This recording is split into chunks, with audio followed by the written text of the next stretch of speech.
周元杰，找你半天了，原来你在这儿呢。怎么了？林芷月让你来找我？没，他没让我来找你。哦，那你有什么事吗？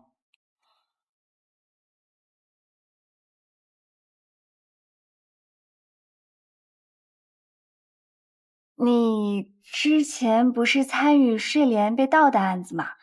我看警察还时不时来找你，你和他们关系怎么样？是不是走得挺近的？没有，我跟他们没什么关系。之前只是意外参与到那件案子当中，他们找我也是问一些相关的问题。原来是这样啊，我还以为……怎么了？你是有事要找警察吗？没事儿，我找警察能有什么事儿啊？我其实就是帮林芷月打听一下，怕你又惹出什么事情来。你没事儿，我们就放心了。你真没事？没事儿，学霸你先复习吧，我先走了，不打扰你了啊。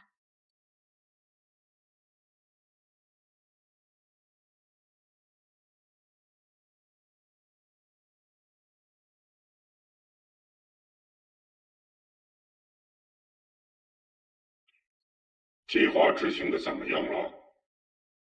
先生，您放心吧，之前您不是说让我多准备几种方案吗？我只用了一种就搞定了，其余的方案根本用不上。我叮嘱过你，要小心行事。我的话你忘了？先生说的话，我都记在心里。你现在做的事关系到我的大计划，要谨慎。等确切的消息传出来以后，你就可以进行下一步了。我明白，能为您做事是我的荣幸。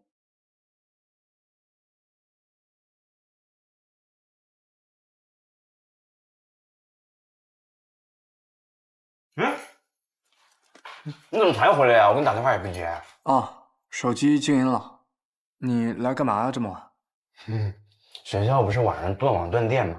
我新下了一个游戏特别好，不打个通宵可惜。感谢贵府利用。你怎么不把我的箱子给带了？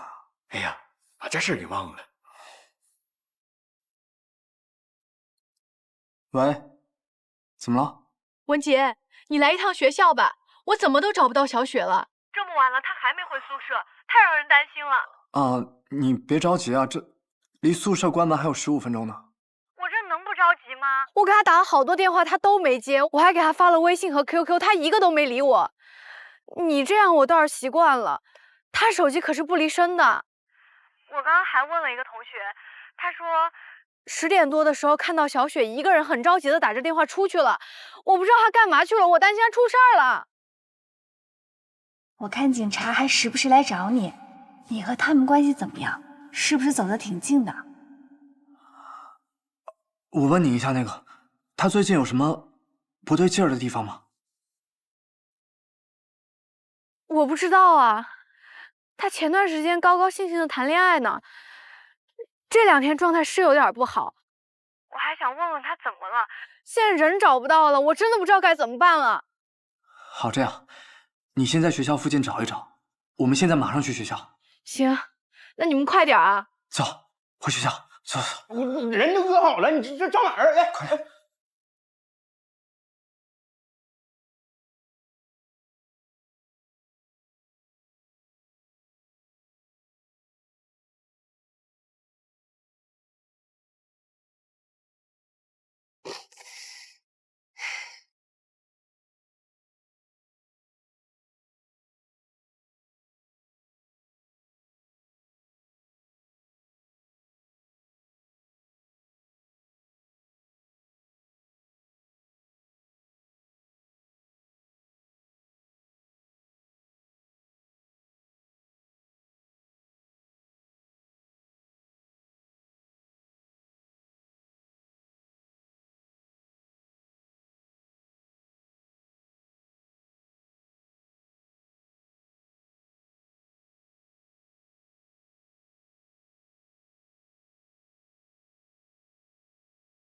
小雪，你在哪儿啊？我给你打1晚上电话你都没接，你到底在哪儿啊？你这样，你在哪儿？你告诉我，我可以去找你的。小雪，你今天怎么了？小雪，什么情况？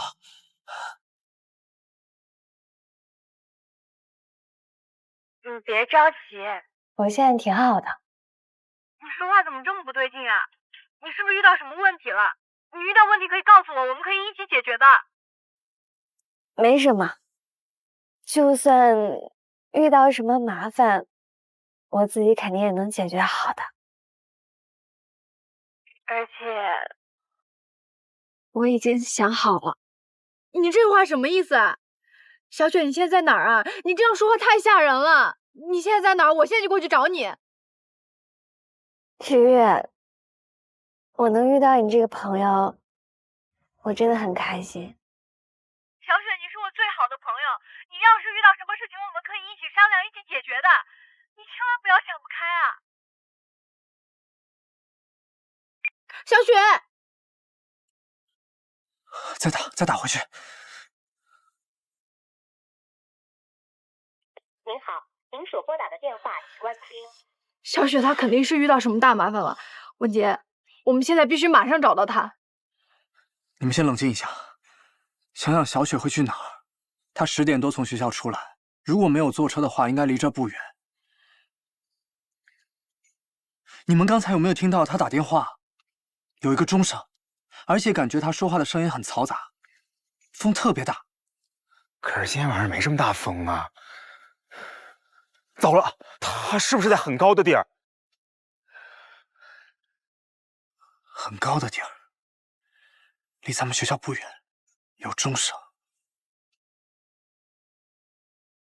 东方时代大厦那块不仅离咱们学校很近，而且楼顶就有一个大钟，准点就会报时。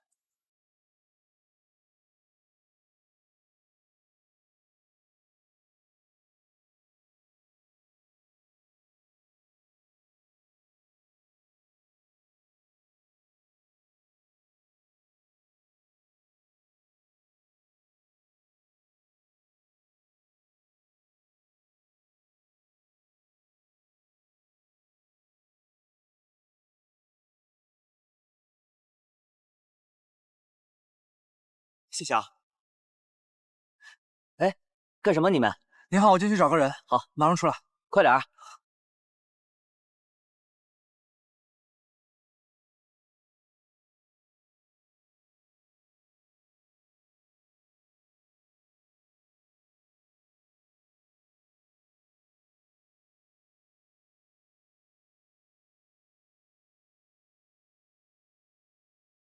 哎，你们干嘛呢？有没有看见一个女孩，很瘦，然后她大概到这儿。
我们已经尽力了，节哀。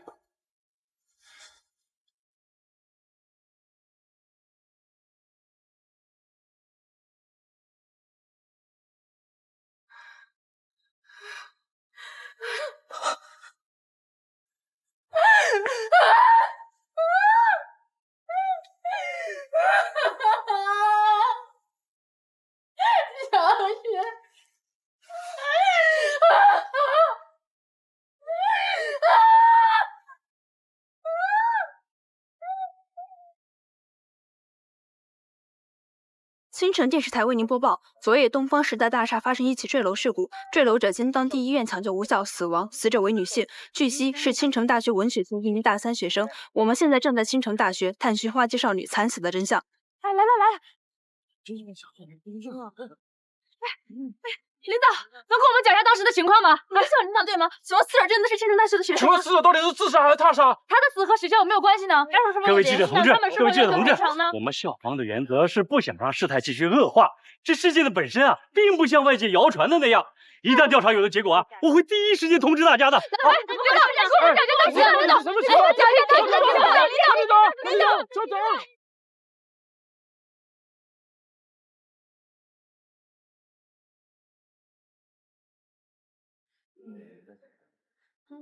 算了，老是摔跤一样。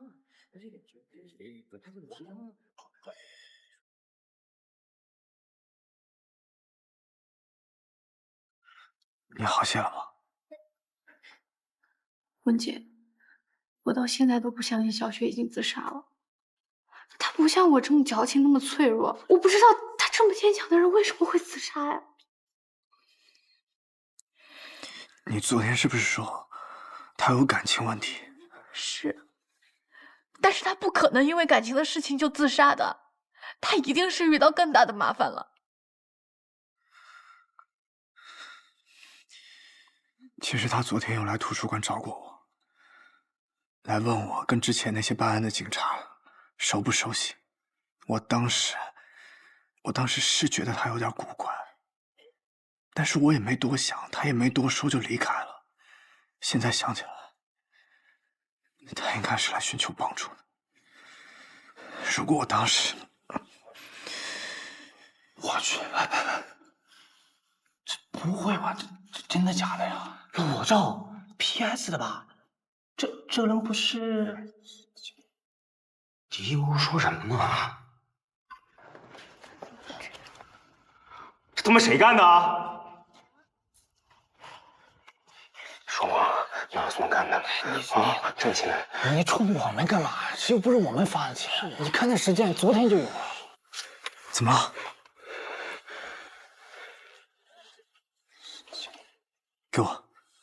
给我！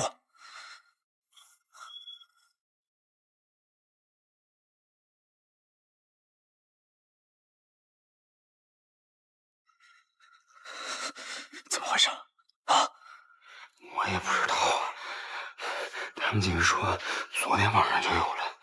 不可能，他绝对不可能拍这样的照片的。林芷月、庄文杰、孙志坚，你们3个出来一下。小林，你是王雪的室友，所以你应该是比较了解她，对吧？嗯。好。你有听说她家最近出什么事儿了吗？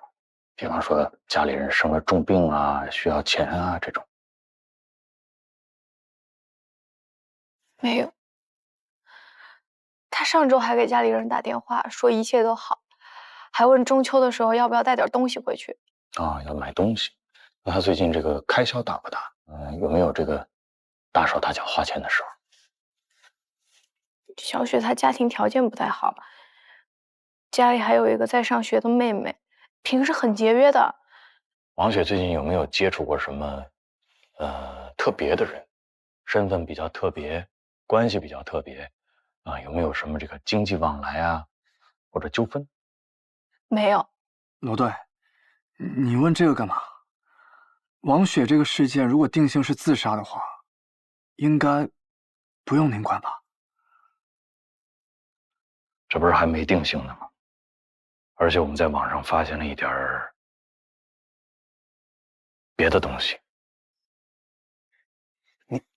您说的是裸照吗？都看到了？那不是有人恶意 PS 的吗？还真不是。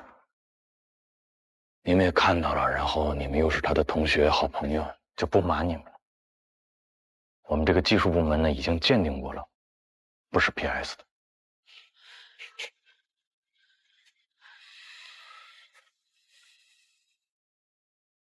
而且不光是王雪，还有其他几个受害人，像这样的照片都在昨天中午从网上流了出来。我们查了一下，是从一个套路裸贷的软件的一个后台数据当中泄露出来的。所以王雪是因为这个照片的事儿才去自杀的。不光是，我们从后台数据发现呢，王雪贷款的金额将近300万。300万？嗯，他要那么多钱干嘛呀？我们也不知道啊，所以来问你们嘛。你刚才也说了，平时王雪没有什么大的开销。没有。啊，那么她的银行账户我们也查了，没有大笔支出，也没有大笔入账。那就是说，王雪很有可能是被迫贷款，背上了高额的债务，又没有能力去偿还，所以才……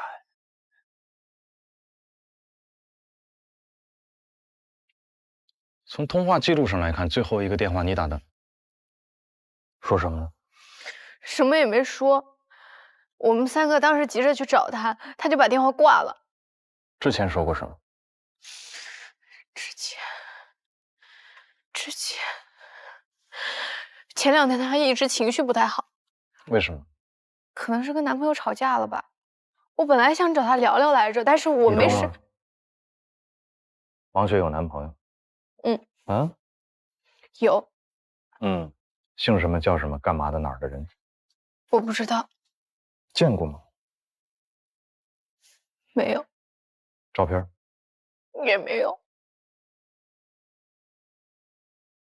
我只听小雪说过，她跟她男朋友是网上认识的，聊了有2个多月吧，这个月才线下见面，属于是网恋。那个时候她每天都笑得可开心了，她特别幸福。我不知道她怎么会这么想不开，她就自杀了呢？她怎么这么傻呀？为什么要这么做呀？为什么？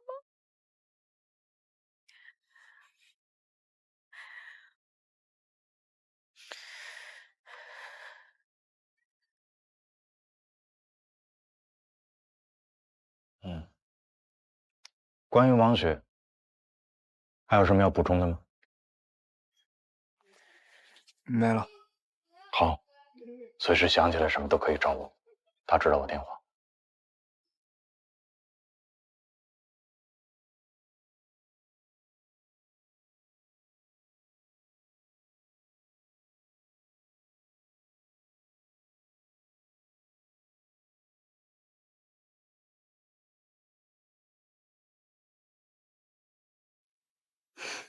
罗队，您就别在这儿候着了，一有消息我第一时间通知您。我办事你还不放心啊？我不是不放心，我不放心王雪这手机啊，都摔得这么碎了，你怎么才能把里边东西给倒出来？罗队，我看您除了这摩斯码，别的课也得补补啊。这些我上学时候都学过，对，我还是先学摩斯码。我不催你啊，我就在这儿借你这地方，我学一会儿。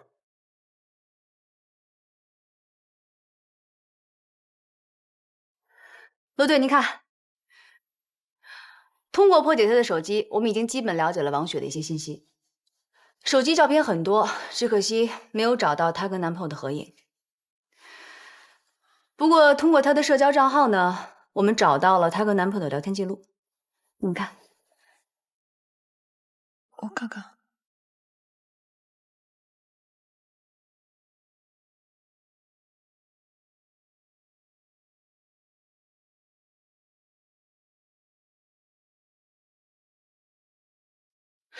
从聊天记录上看，她跟男朋友关系破裂就在这个月。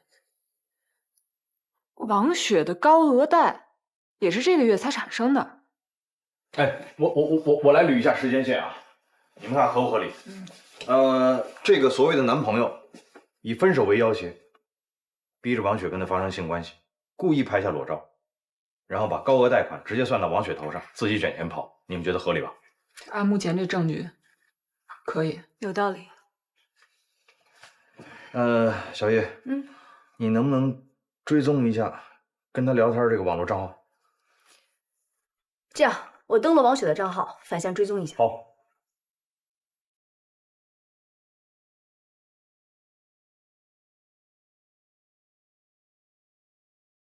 哎，怎么退出了？我再试一下。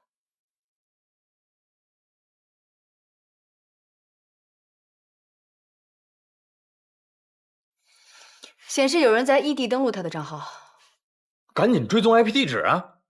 我在查。显示在青城大学图书馆。马上联网查治安监控，看看是谁。好。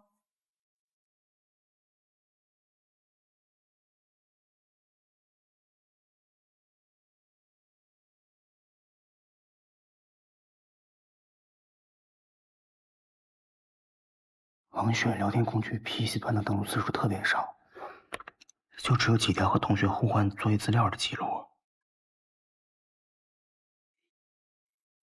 哎，你看一下他好友名单里有没有可疑的人。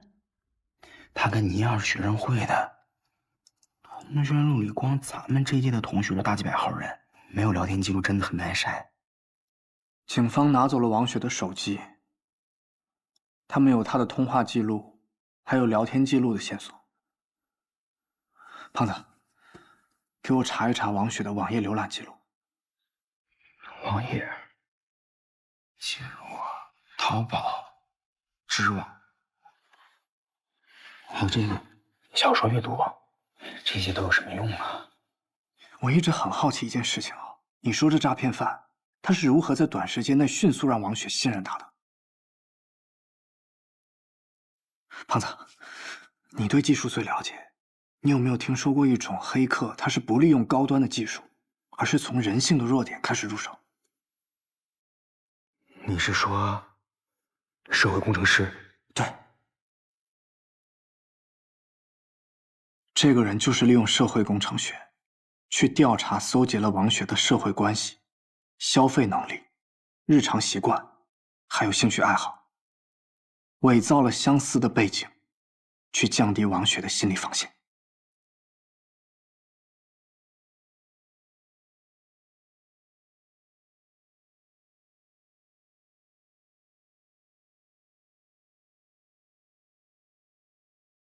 王雪在这个斗来网上和一个已经注销了的用户有473条聊天记录，而且最后还是他自己主动给出了电话号码。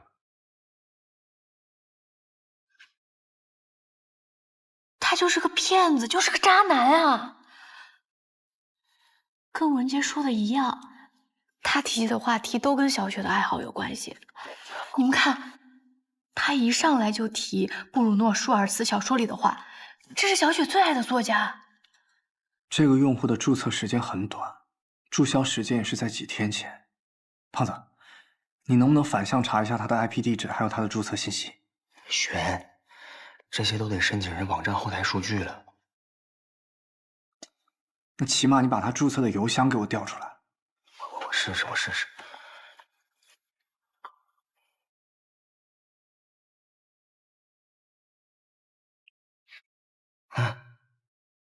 除了这个广告、垃圾邮件，什么都没有。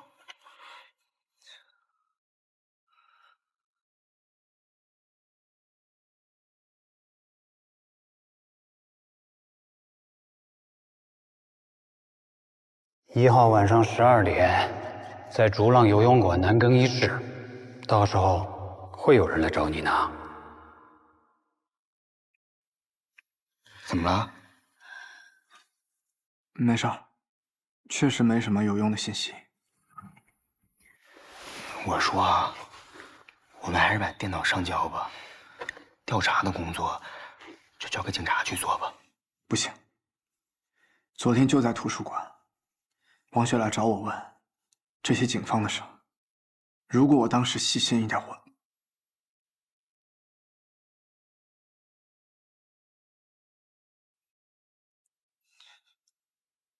我觉得我必须做点什么。就非得做点什么，给咱们添上麻烦。还是一个学法律的大学生，就不明白说有困难找警察这个道理吗？非得折腾。不过他这受害者是他同学，他想帮忙倒也正常。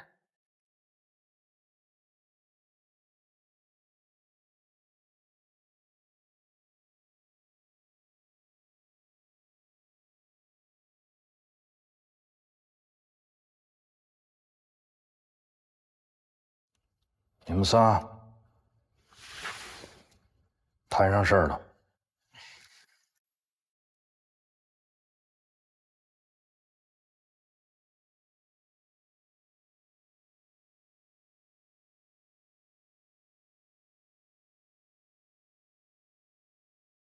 你看，我们目前就找到这些东西，下一步呢就需要罗队你来帮忙，向斗来网申请调查一部分人的用户资料，估计会找到关于这个诈骗犯的线索。你给我派任务啊？王雪的电脑哪儿来的？她的账号你们怎么登录的？是这样的，她的账号是自动登录的，我们可什么都没做。电脑是刚才……哎，林芷月，你在这儿啊？我刚刚去学校门口的电脑修理店，发现了小雪的电脑也在那儿。她不是最近出事了吗？我就先把她的电脑拿回来了。你跟她的关系最好，帮忙转交给她的家人吧。我们想，要是查到什么线索，一定会跟罗队你们说的。你要搞清楚，这个案子是我们警察在查。罗队，我们真的只是想缜密分析行为习惯，搜集相关信息，模拟思维逻辑，从而获得目标心中藏着的秘密。这就是我刚才跟罗队您说的社会工程学。我只是有个建议，这种学问既然能被电信诈骗犯使用，那我们一样可以用这种方法去对付他们。用不着你建议，你们3个就是添乱，严重影响我们的执法。双儿，带上电脑，带上他们仨，跟我走一趟。啊，罗队长，这件事跟他们没关系，是我自作主张要查，他们只是想帮助王雪，所以来看了一下我查的结果，就没必要跟你一块回去了吧？好，就你一个人，跟我走。快点儿！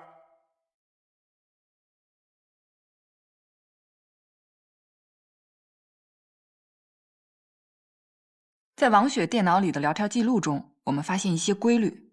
根据这些规律，我们调取了斗来网的后台数据，筛查出大量相似的聊天记录。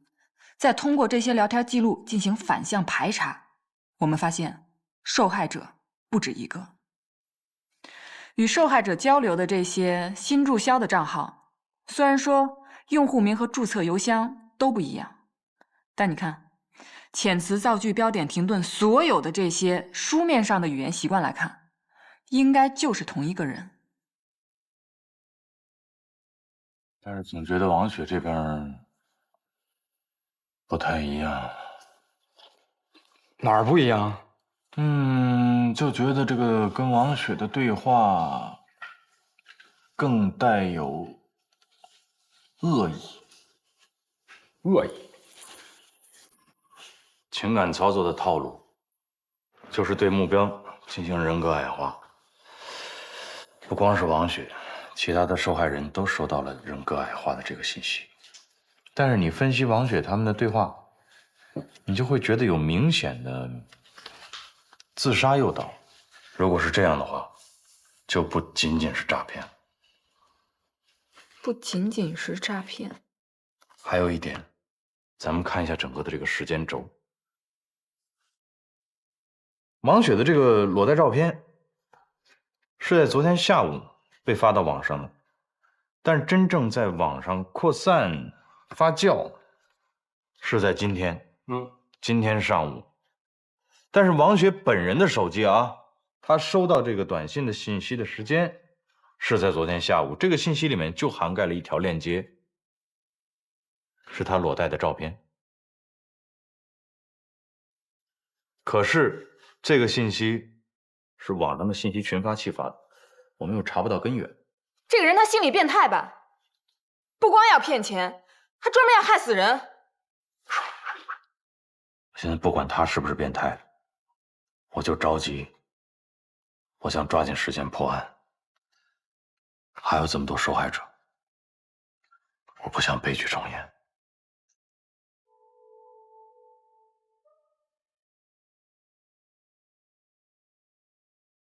警察没有为难你吧？没有，他们就让我提供了一下之前查到的信息。没有就好。我知道你为什么这么做，文杰，我替小雪谢谢你。如果当时我追上去问他一下就好了。你不要自责了，你没有错的，错的是那个不要脸的骗子。我现在就希望警方赶紧抓到他，这样就不会有更多人像小雪一样。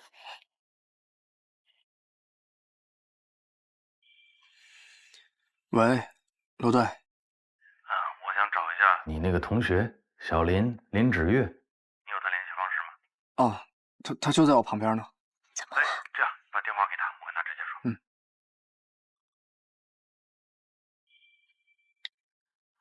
喂，罗队，是我芷月。小林你好，我是罗坚啊。有这么个消息啊，我跟你说一下。通过我们在对这个斗来网用户的筛查，还有这个非法的信贷公司数据的整理，我们现在又找到3个被害人。那我们呢就想跟这个3个被害人了解了解情况嘛，对吧？多搜集一些证据，有利于我们尽早破案。但是呢，这3个女孩呢可能担心身份曝光，受到2次伤害，所以都不太配合。我还是想再问问你啊，有没有别的关于王雪的线索可以给我们提供的？我知道的都说了，如果想起什么，我一定跟您说。抱歉了，罗队。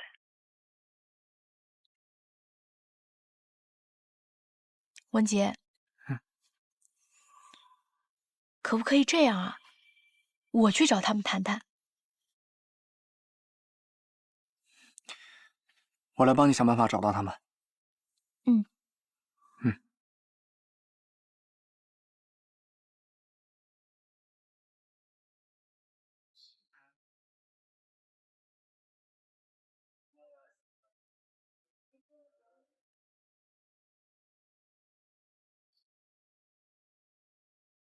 你好，你是似水年华吧？你是？哦，我是昨天跟你通过电话的芷月，王雪的好朋友。特别感谢你能来和我见面。我看过王雪的新闻，我能感受她的痛苦，所以我想帮她做点什么。当然，也是为了我自己。我知道，可能回忆之前的经历会特别痛苦。如果一会儿我问到什么问题让你不舒服了，你可以不用回答，千万不要勉强自己。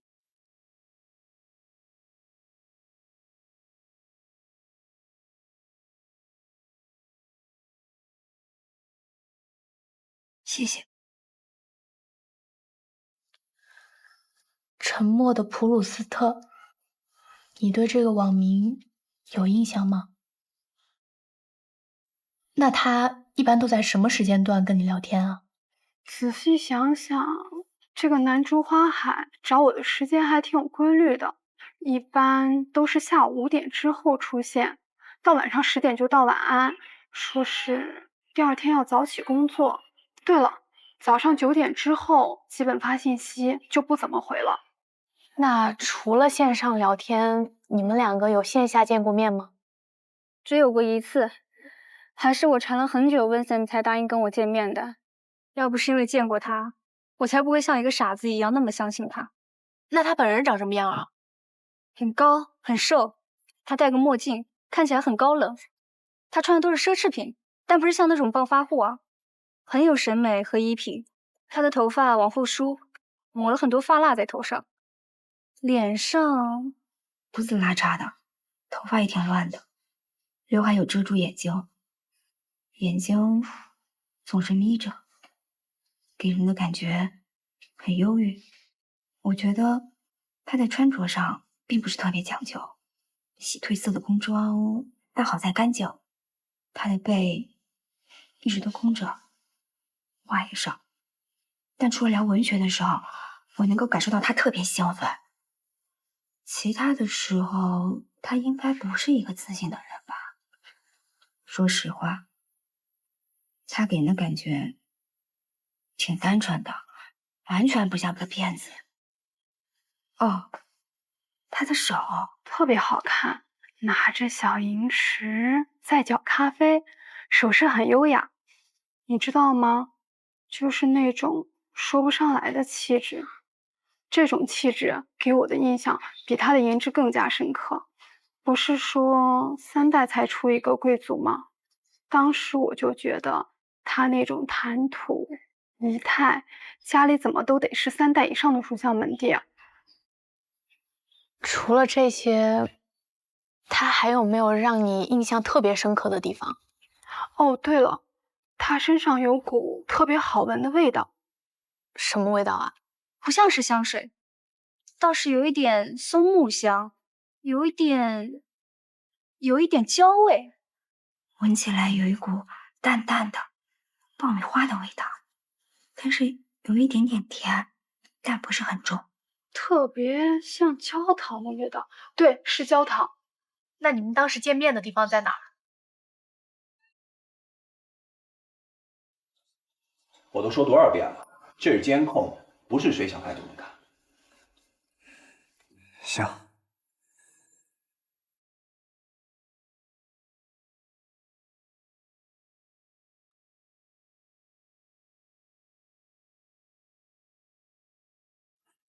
帮个忙，这不是钱的事儿，这是原则问题。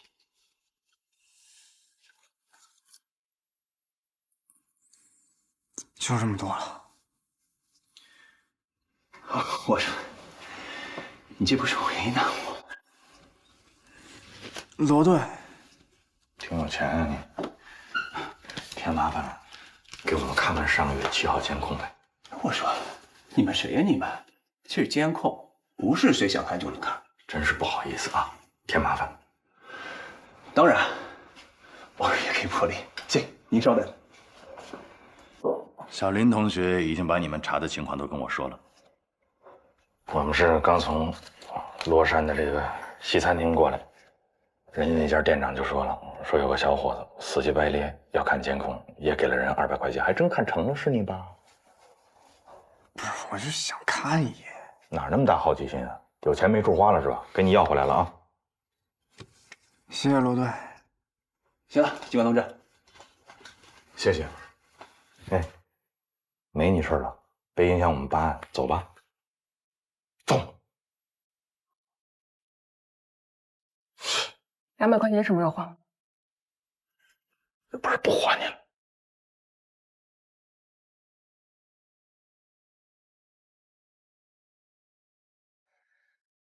这小子反侦查意识可真强，从进门开始，全都避开了监控摄像头角度，脸都没拍着。你看坐这位置也特别隐蔽。没事，体型身高基本上差不多，跟我们之前看那2家啊一样，应该是一个人。范围确实是缩小了，还不够啊。那就奔办法呗，把这几家店所有的这个沿途的监控都调出来，那不就能看出来他这个行动轨迹了吗？确实够笨的。警察同志，我方便讲2句吧。这个人依我看，应该是我们同行。同行？是这样，我之前做过很长一段时间的咖啡师。那咖啡师在做手冲的时候呢，对于力度、角度和速度都是非常有讲究的，所以他会反复去研究这一系列的动作，久而久之就会形成一种习惯。这个人他搅咖啡的动作和节奏，一眼就能看出来，非常的专业。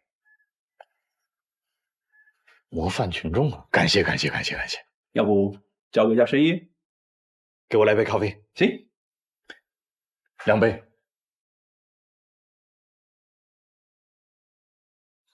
罗队，咱们之前去的西餐厅在罗山区，冷饮店在临湖区，这次这咖啡馆就在南城。你看，这人很明显不想让人发现他固定活动区域。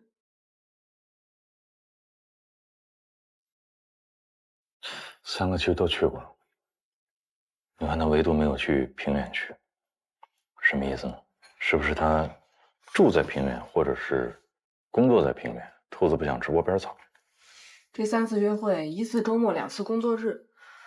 工作日的约会时间都是定在晚上7点，这说明和工作地点有2个小时的路程。那就排除了临湖和罗山这俩地儿太远了。我记得那几个女孩提到过，那个男的身上有焦糖味儿。这家咖啡厅的特色就是焦糖布丁，会不会就是这家？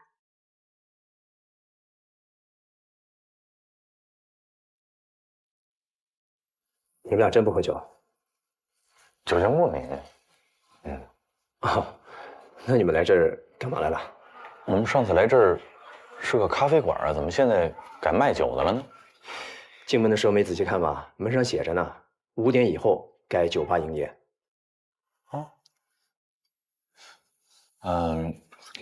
我们上次来下午哈，喝了一个特别好的一个手冲咖啡。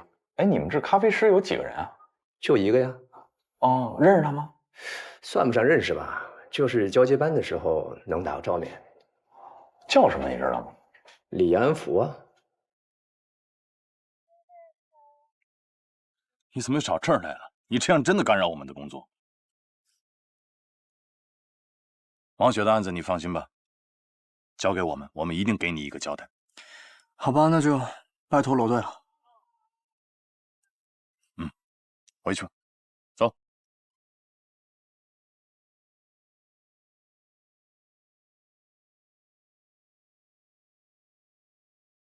哎，先生，我们马上要闭馆了，要游泳，明天早上9点以后可以。啊，不是，我就是来跟你咨询一下办卡的事儿。我朋友在你们这办了会员，他跟我说介绍过来的可以打5折，是吧？对。哦，他叫李安福，你帮我查一下。李安福是吧？那你稍等我一下。好。钥匙我放这了，我先走了。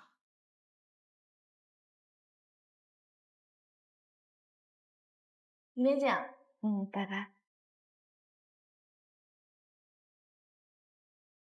稍微等我一下。我们在咖啡馆找到了他的工作班，李安福。我们呢也跟3个受害人聊了一下，现在基本上能够锁定整个这个套路贷嫌疑人就是他。之后呢，我查了李安福的户籍档案，他不是咱们青城市人，不过呢，好像16、17岁就到这里来打工了。社区人口普查显示啊，他至少换了7、8次的登记住址，大多数情况呢都是一些零杂工，工资并不高。不过啊，他最近登记的这个住址呢，是一个租金并不低的白领公寓。这个公寓我们也去了，公寓管家说呢，前2天他这个钥匙就交回到管家这儿了，说自己呢是要出远门，要旅行，而且确实2天之内这个人没有出现过。从他的电脑里，我们查到了一份 Excel 表格，你们看，这全是他在斗来网上筛查的用户信息，非常非常详细。就特别奇怪啊，这个李安福呢，完全没有任何的这个藏匿啊、销毁啊、处理证据的这种打算。会不会因为时间太紧，来不及销毁证据啊？突然辞职说去旅游，又正好是王雪出事那天，怎么看都像是看了新闻想要跑路。是有这种可能啊。不过我也查了他的身份证号，最近都没有乘坐公共交通的长途出行记录，也没有什么租用车辆啊、酒店登记的记录都没有。哦，对了，他的身份证号办理的手机号早就欠费停机了。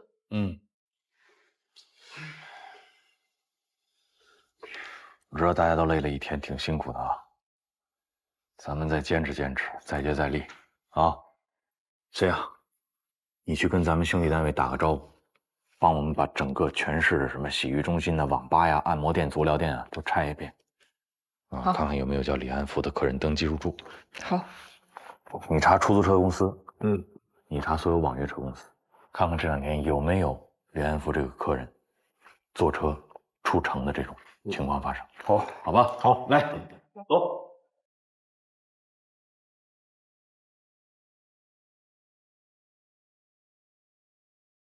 在逐浪游泳馆男更衣室，取一件东西。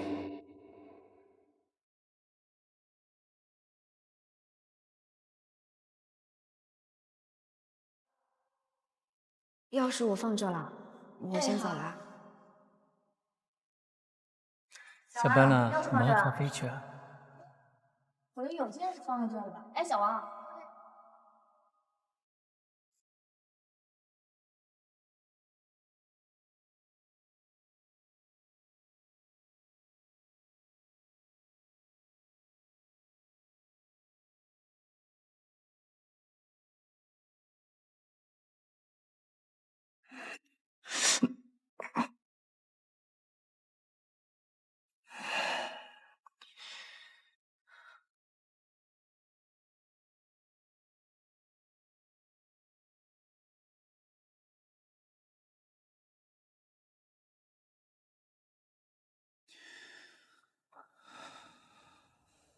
咱两个是好朋友啊，有事别瞒着我。如果说你真心对待一个朋友，但是他却瞒着你做了很多不好的事儿，你会怎么办？那还用说啊？离他远点呗。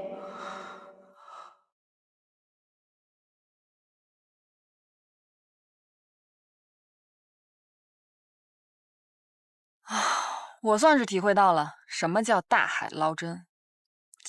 你说这李安福总不能是再骗一女的，给他扫一共享单车骑外地去了吧？太扯了。有，文杰啊，有什么事吗？喂，罗队，是这样的，我有个事儿想告诉你。其实李安福他不只是个诈骗犯，之前跟我们的判断基本上是一致的，但是，我现在有一个重要电话要接啊，有时间我给你回过去。罗队，耗子在哪儿？丁死，我们马上就到。李安福找着了，比你说那共享单车还扯，快走！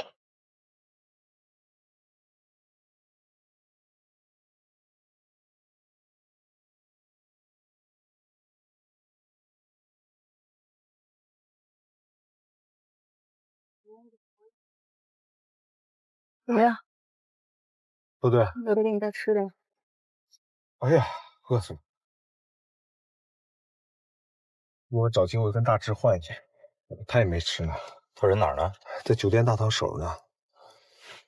我们已经确认目标在1311房间了，是个套间，还有3名同伙，调监控发现了。我已经叫了增援。是个诈骗团伙啊。怎么发现他们的？我们就是通过走访出租公司找着的。前天呢，在路边有个人劫车要去东边的余江市，我呢就找到这个司机了，然后跟他核对了照片，确定是李安福本人。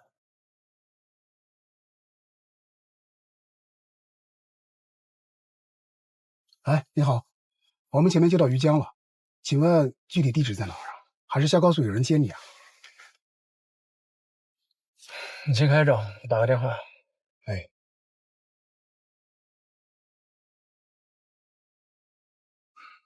喂，我已经到余江了。再说一遍，你玩我是吧？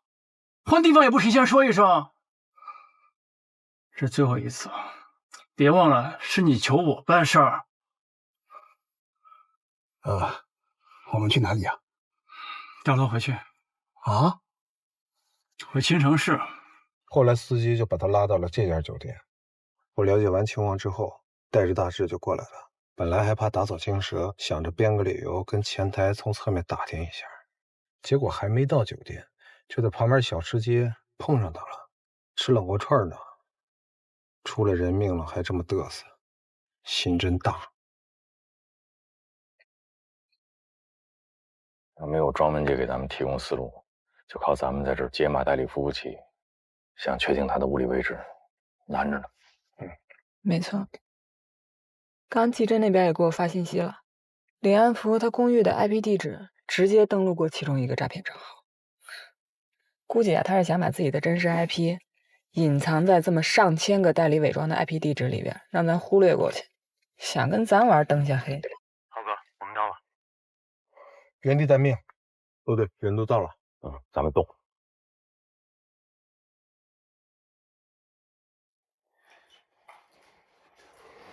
你能不能消停点啊？折腾出这么大动静，你他妈还有心思出去逛街吃东西啊？那么小心干什么？我们4个待在一个套房，越是鬼鬼祟祟，越显得可疑。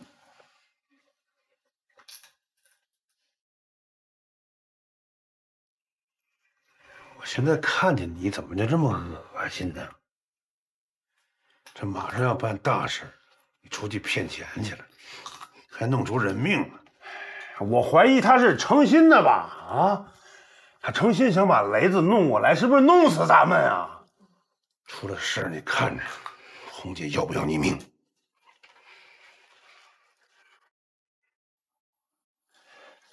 你算个什么东西啊？也配教训我？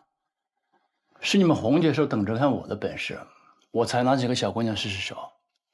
再说了，我们是合作关系，我做什么用不着跟他交代，我又不是他养的一条狗。再说一遍，放开他！他说咱是狗，放开他！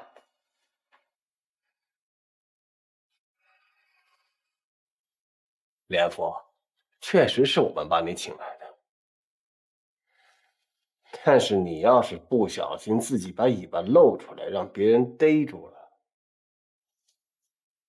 到时候别怪我们弟兄手狠。你们就放心吧，我做这种事多少年了，哪次栽了？现代社会嘛，网络就有这个好处，你可以有无数个身份，把最真实那个藏起来，没人能发现。楼层的结构已经都摸清楚了，2次的消防通道都安排了咱自己的人，很好。13、12的房间侧对着电梯间，酒店管理的人已经把9到16层的中层梯都给停了，防止有人突然上来干扰咱的行动，很好。还有这上下3层的住客已经妥善安置，一会儿耗子跟我冲进去，您和爽在外面堵着门，妥妥的瓮中捉鳖，根本跑不了。你还真是成长了，继续努力，开始行动。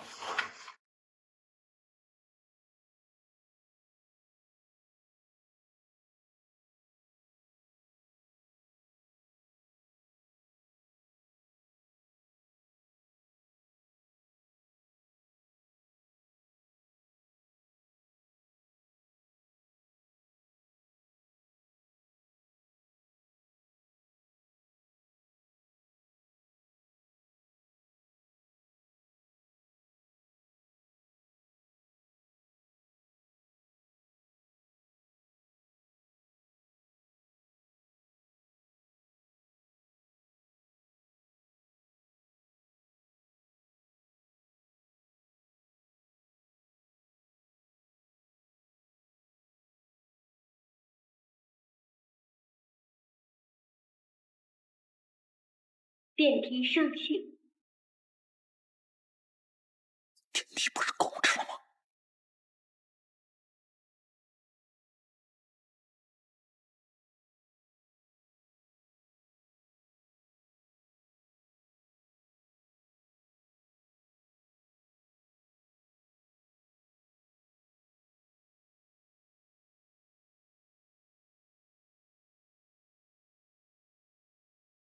苏英，这女的干嘛的呀？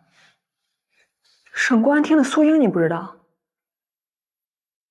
跟咱罗队一个警校的，比他还小2届，弦儿一样大。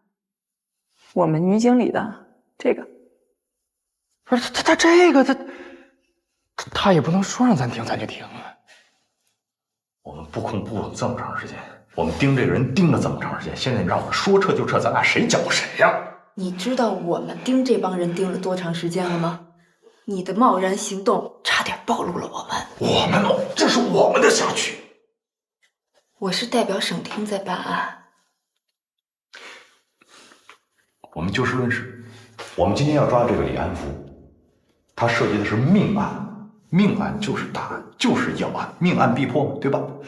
在我们眼里，命案也是大案要案。我告诉你，和李安福在一块儿的那些人涉及的案子更大。没有人告诉我呀。你确定要在这儿跟我聊案子吗？赵局，是我。对，我就在这儿。我先跟您汇报。好，您先讲。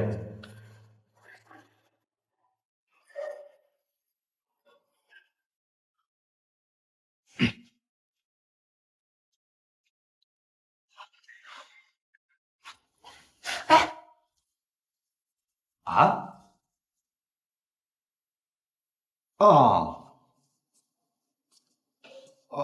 不是，那您怎么没早？哦，您也是刚，没问题，理解，哎，都是工作，完全明白。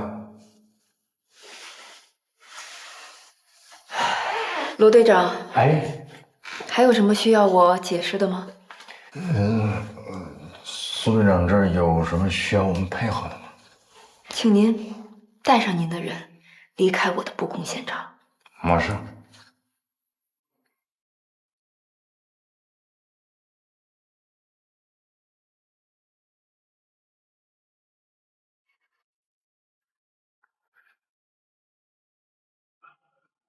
陆队，咱们现在干嘛？离开这儿。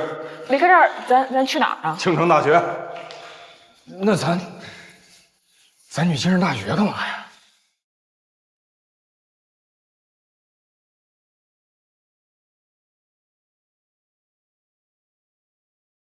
我是不是要去哪儿一桩桩一件件都得跟你们仨报备一下啊？不用。我再说一遍，青城大学。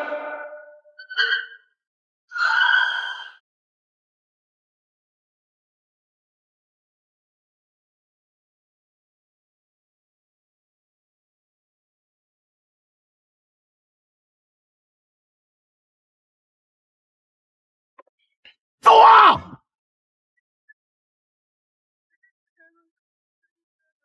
王雪的案子是由我们警方负责。我跟你说多少遍了，别再掺和了。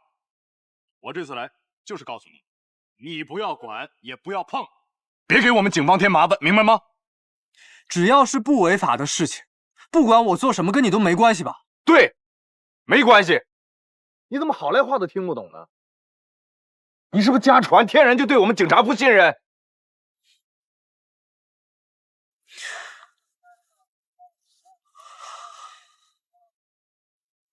我相信你还是信任的。话重了啊，反正就是你多理解吧。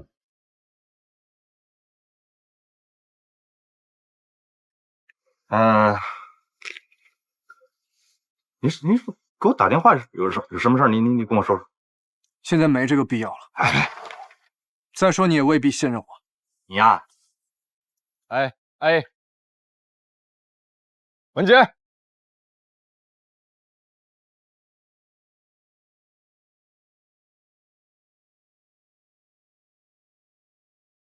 罗队，你们可算回来了。赵局有个会议在楼上等你们。怎么没提前通知？哦。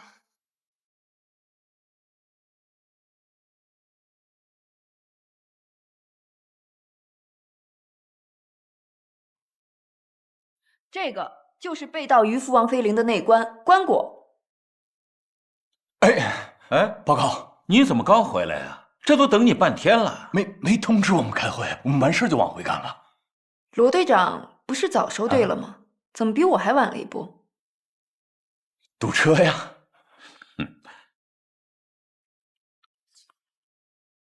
苏队啊，你看小罗他刚回来，麻烦你再给回顾一下呗。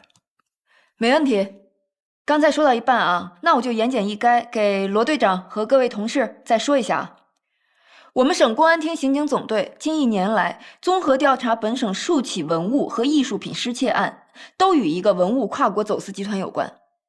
2个月前，于江市文物市场上流出几件马王坡古属于福王妃陵的墓葬品。经过我们摸排调查，加上于江市局刑警大队的全力配合，我们抓到了一伙盗墓贼。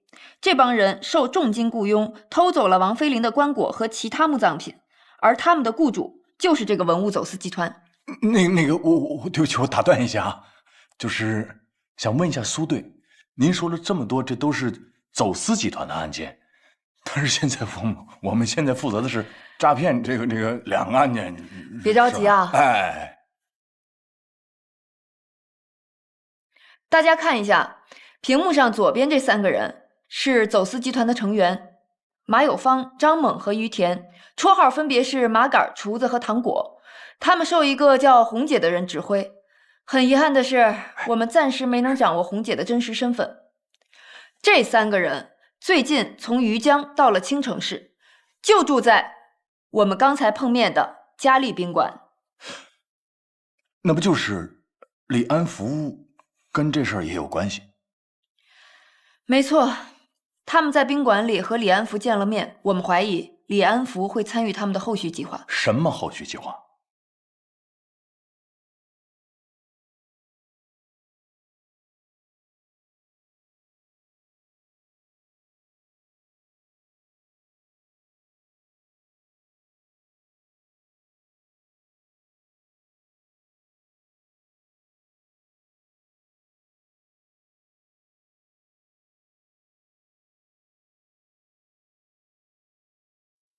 是这样，于福王妃陵的棺椁，据史籍记载，重达数十吨。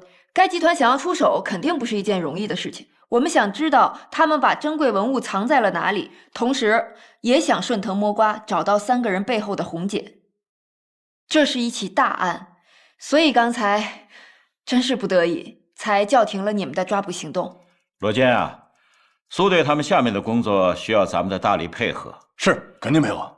虽然咱们的电信诈骗案取得了重大进展，但是为了防止嫌疑人有所察觉啊，先不要打草惊蛇。有一点我不太明白啊，赵局，就是我们现在手头负责的这个电信诈骗这一块呢，死人了。您说我们如果现在就停到这儿，我就怕家属这块可能会有点着急，因为我们需要尽快给人一个说法，包括赔偿啊，包括死因啊，这些东西都要在社会上对我们这个公信力是吧？人肯定是要抓的嘛。那个李安福有咱们2方面的人看着呢，他跑不了。明白了，赵局。那我现在去把李安福整个电信诈骗这个情况我做一个汇总，你给我坐下。罗队长，到。我是真心需要你们的配合帮助。其实这个文物走私集团不光涉及到李安福的案子，跟你们之前查的案子也有一些联系。哪一个呀？月神案。月神案里的嫌疑犯李淑婷，不久之前曾在于江市跟这3个人见过面。我们怀疑李淑婷为这个集团做事，或者至少是合作关系。除了李淑婷，我们还有一条线索。大家看一下最右边的照片上，这个男的绰号苍蝇，上周因为伪造艺术品被我们抓获，在审讯过程中，他透露了一条重要线索。张莹，我们在你的工作室里发现了一套国外订购、价值不菲的红外扫描仪和有机玻璃切割仪器。我们查了一下，这好像是医学机构做义眼用的。你用这个干什么？交代清楚。是一个叫丁生火的人，他找到了我，让我给他伪造2样东西。丁生火找苍蝇做了一份掌纹模型和一份切割仿生虹膜，这2样东西他依照约定带到了青城市，放在了一个叫逐浪游泳馆更衣室的9527号柜里。逐浪游泳馆。这位同事有什么问题吗？大点声。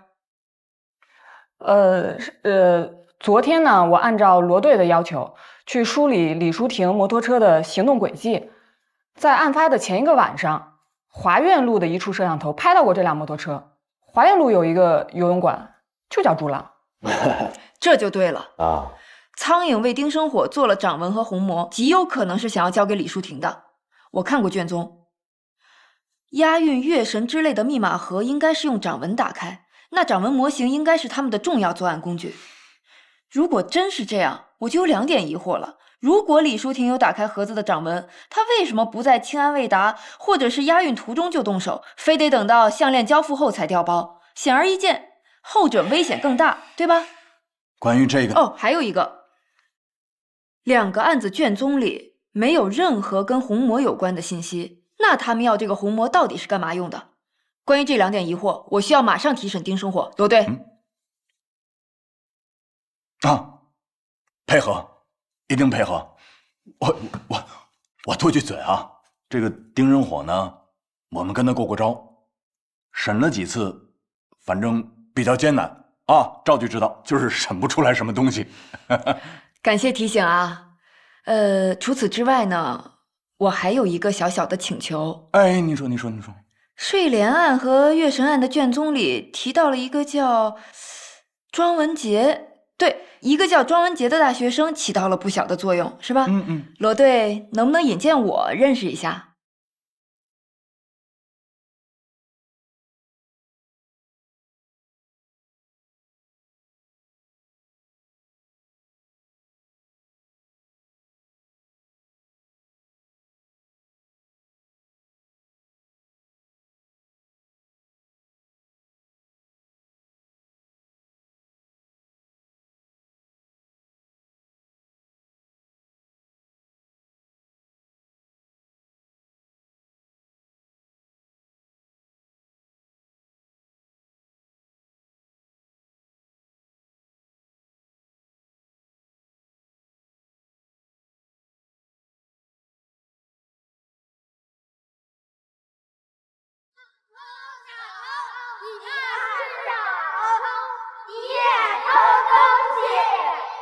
你是不是家传天然就对我们警察不信任？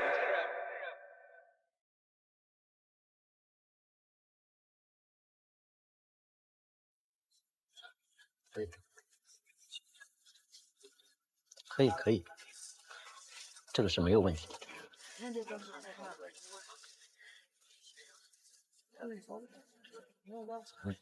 好。爸爸，哦，你等等我快走不动了。看这边，臭小子，来，爸爸背你。哎呦，爸爸真好。走喽。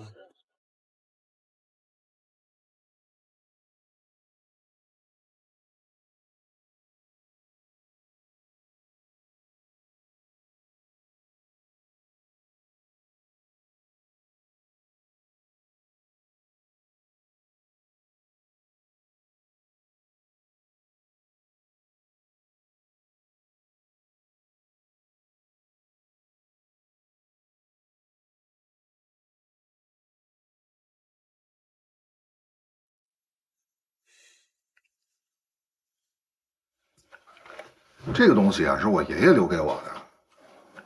最近呢，走时不准了，我就寻思着是不是年月太久了，这里边有锈啊，我想找人给我清理一下。我都找了7、8家店了，就是没有一个人能够打开这个钟表齿轮上的死扣。您这是我最……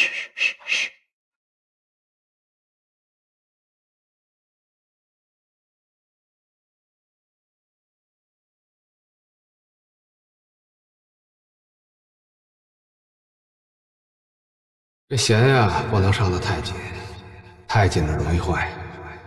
人也一样。哎呦，开了！哎呦，您太厉害了！哎呦，谢谢。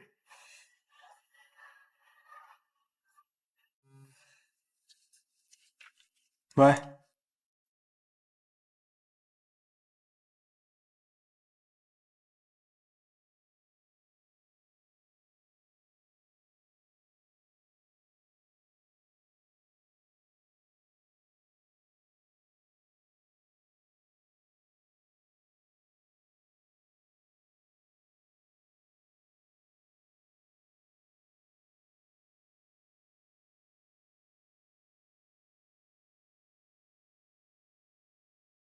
这2样东西他收到尾款后，依照约定带到了青城市，放在了一个叫逐浪游泳馆更衣室的9527号柜里。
嚯，你这手机碎的？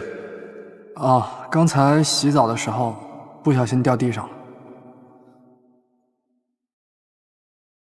你今晚干嘛了？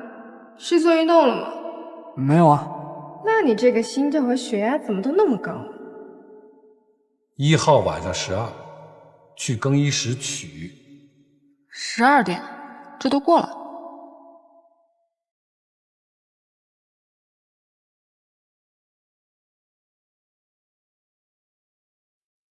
你要的东西，我已经帮你搞的了。谢了啊。红姐让我问问你，准备的怎么样了？我们的时间可不多了。就让红姐放心吧。等下次出手，我就能彻底把那个女人拿下。到时候让她做什么，她就做什么。那事成之后，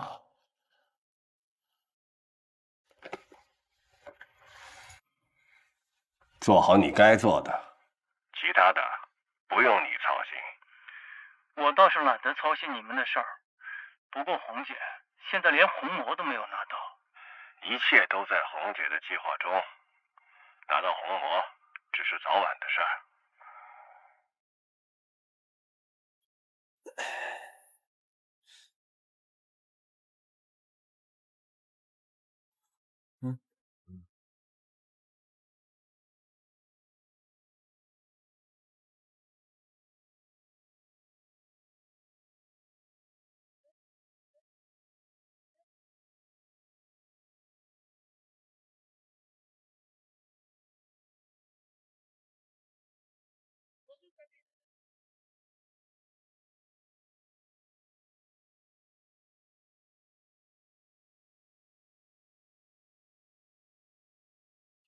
你到底是想站在哪一边啊？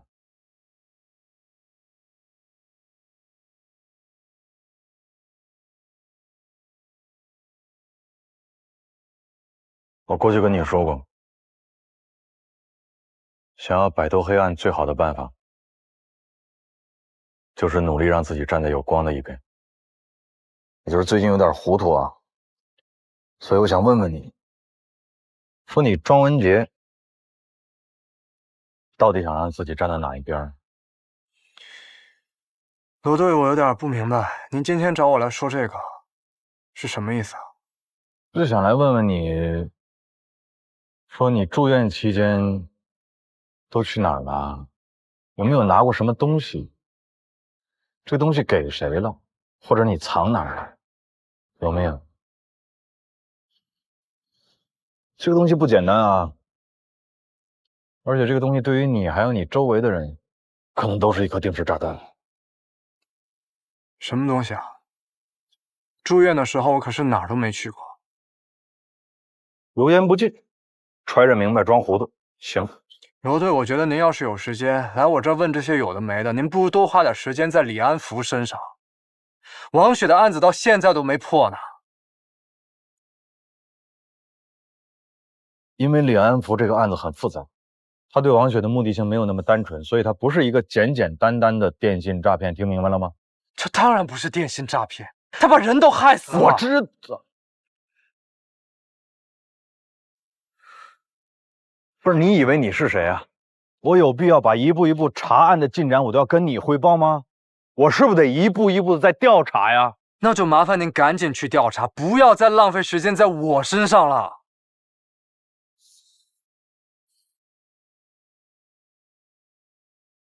因为丁生火可能是跟很多事儿都有那么点关系。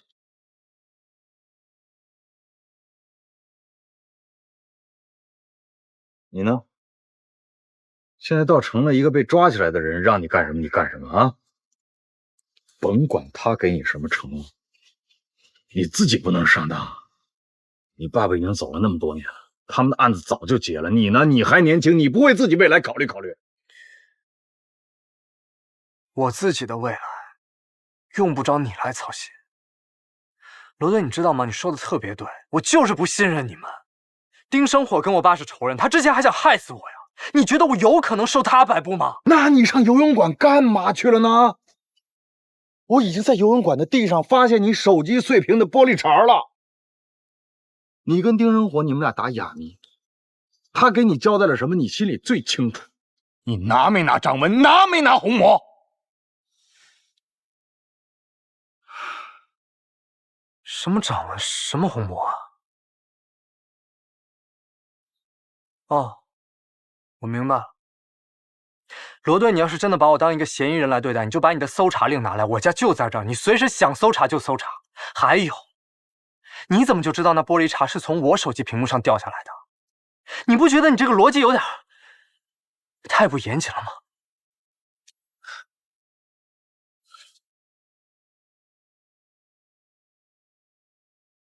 庄文杰啊，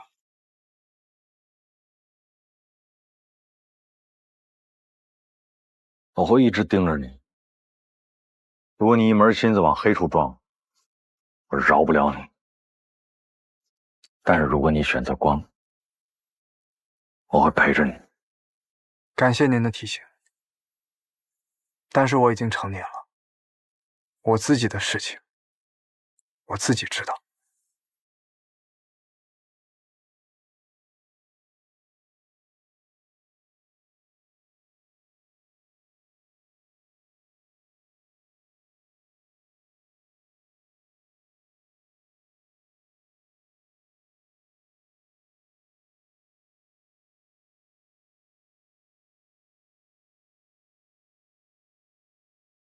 我尝你的菜。自己拿去。你们在这儿啊？我找你们好久了。来来坐。有个事儿跟你们说啊，要是最近有我的微信和电话找你们借钱的话，千万不要相信啊，千万别转钱啊。怎么了？我今天上午不是出去买东西吗？结果一下公交，手机和钱包都丢了，里面有我很多重要的东西，不知道能不能找得回来。那你有打回去过吗？有人接吗？我打了很多通，但是都关机了，肯定是被偷了吧？你别着急啊，这样，我呢先去跟那个公交公司联系一下，看一下能不能把监控录像调出来。对，没事儿。如果手机跟电脑是关联账户，只要你手机开机，你就可以用电脑定位了，用了什么软件啊，发了什么信息啊，都能知道。好，那我回去用电脑看一下。好。哎，对，芷月，你来正好，你给我参谋参谋。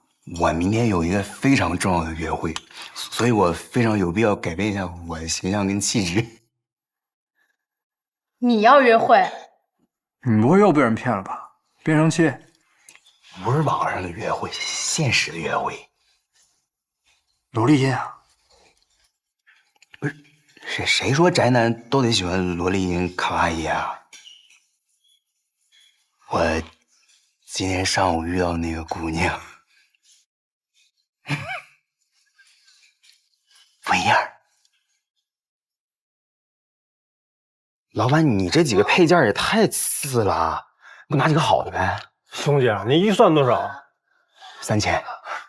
3000你也好意思挑？3000怎么不好意思挑了？老板，你找找，可以帮我配一台电脑吗？要最可爱的那一种。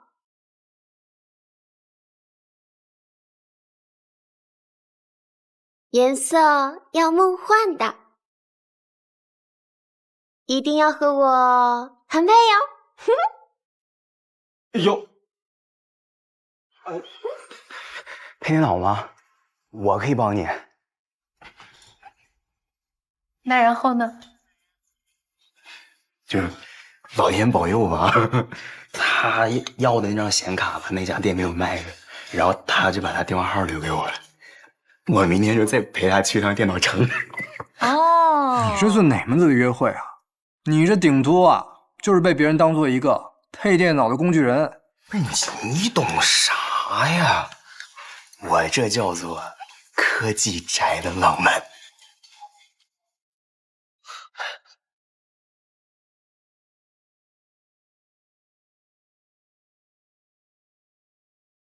看你的了。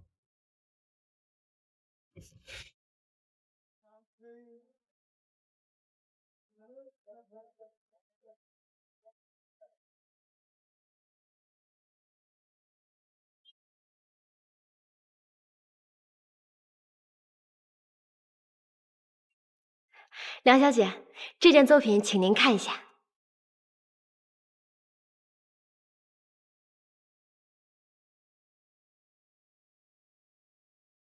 梁小姐也喜欢艺术？主要是受我母亲的影响吧。她是名雕刻家，她还为我雕过一个作品。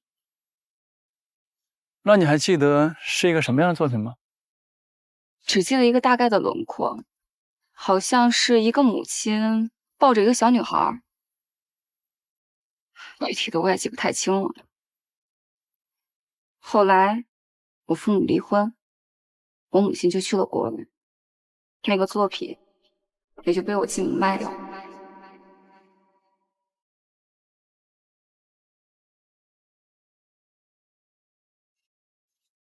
这就是你印象中的作品，你母亲为你雕刻的。你跟我说过你母亲的事之后，我就多方打听，终于从一个收藏家的手里找到了她。嫁给我。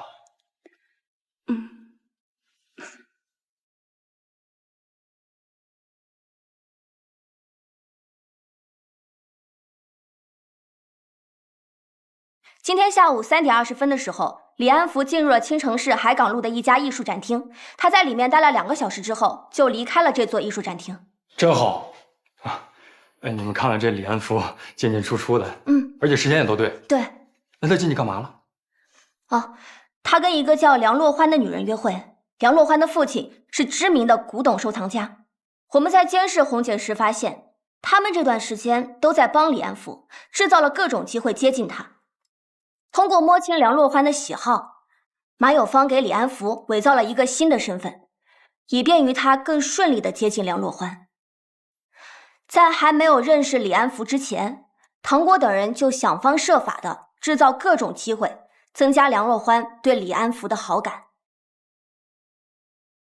他在欧洲的展览那叫一个火爆，而且还都是邀请制，普通人是根本买不到票的。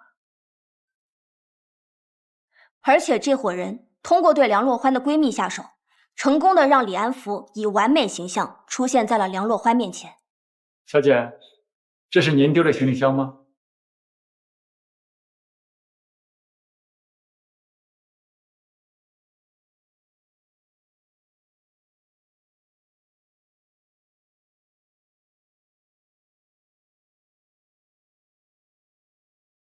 在李安福的甜言蜜语和热烈追求之下，两人迅速地确定了恋爱关系。都是为你准备的。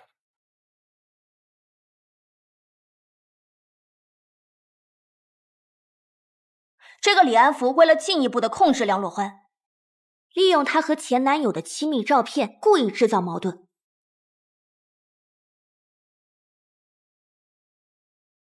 用分手、冷暴力、人格矮化等手段操控梁洛欢的情感，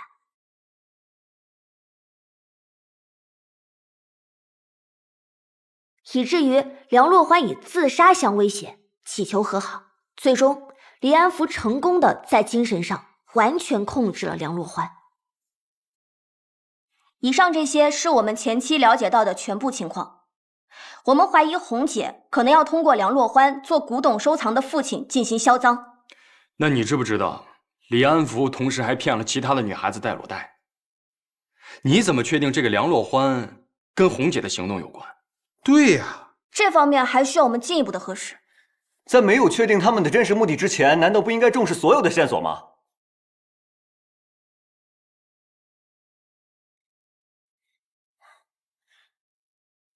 在调查他的时候，我们发现了另一个突破口。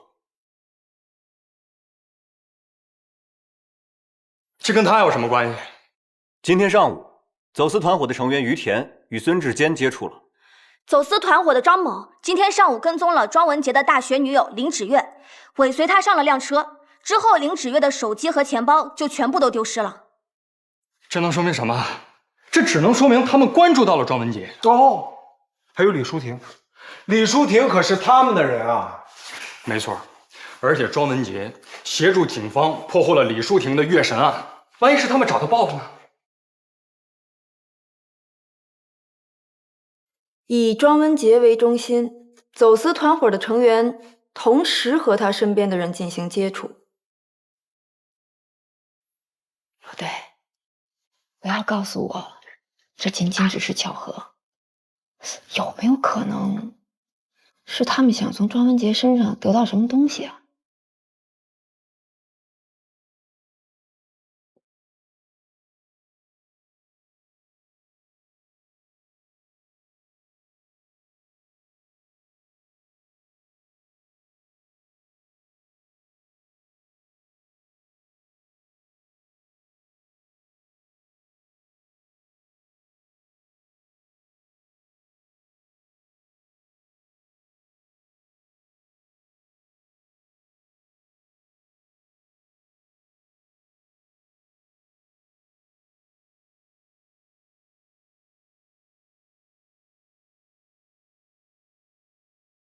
就想来问问你，说你住院期间有没有拿过什么东西？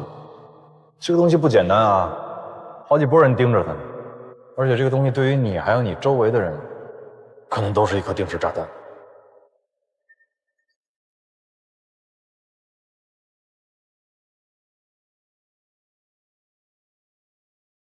胖子，你能不能反向查到他的 IP 地址，还有他的注册信息？悬，这些都得申请人网站后台数据了。那起码你把他注册的邮箱给我调出来。我试试。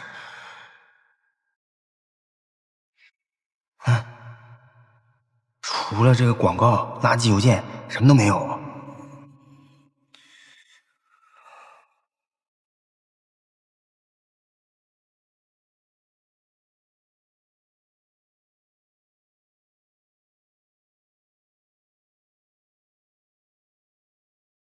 庄文杰参与案子的卷宗，我可完完整整看过一遍。丁生火的案子，他是全程参与的。丁生火的案子呢，是庄文杰全程被胁迫，也有可能是被利用。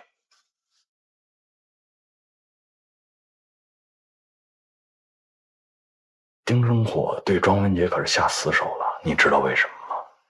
因为丁生火跟庄文杰他爸是私仇。一个大人能对一孩子下死手，你觉得他们俩能是一伙的吗？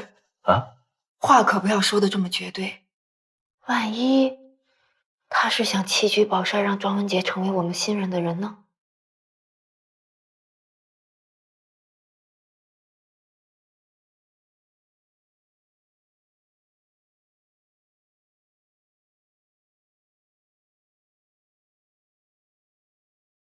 你们要的东西在我手里，3天后，青城市马炮 A 区取货。